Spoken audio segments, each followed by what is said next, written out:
Nations cannot unite. Only people can unite.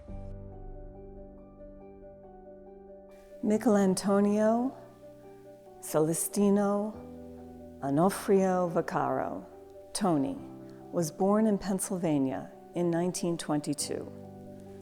Orphaned by the age of 4, Tony was moved to Monroe, Italy, to be raised by a cruel and abusive uncle, who nevertheless introduced him to photography. When World War II broke out, the American ambassador in Rome ordered Tony to return to the United States. Reunited with his sisters, Tony finished high school in New Rochelle, New York. Bertram Lewis, Tony's high school teacher, encouraged him with an apprenticeship in photography.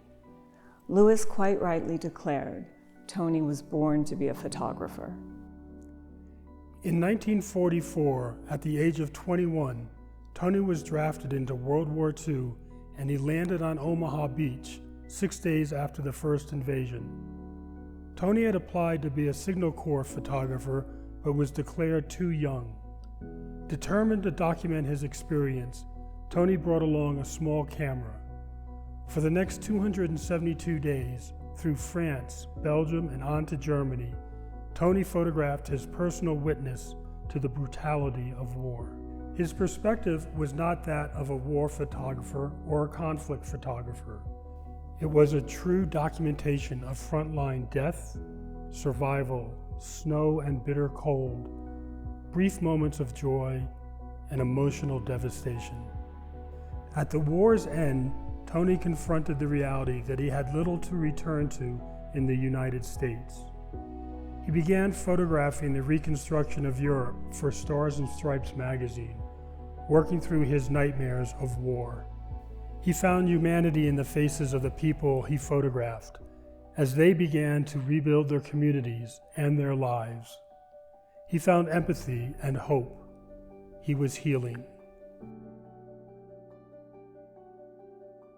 Tony's photographic transition from war and its aftermath was a deliberate one, an antidote, if you will, to man's inhumanity to man.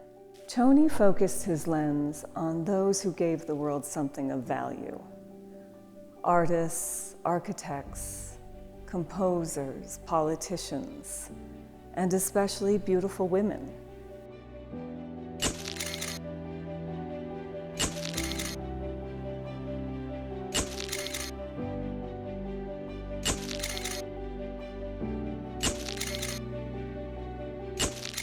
Tony's vast archive is a step-by-step illustration of his will to live and to advance the power of beauty in this life.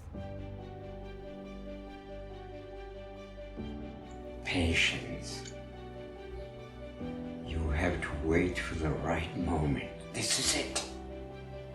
This is not it, not it, and then something happens and bang, and you click at the same time. You coordinate what you see with what you do. To do this at the right time, Maria, look at me. To do this with what's here, that's the trick. When you do it right. And that's why very often I was the best photographer, because I waited for the right moment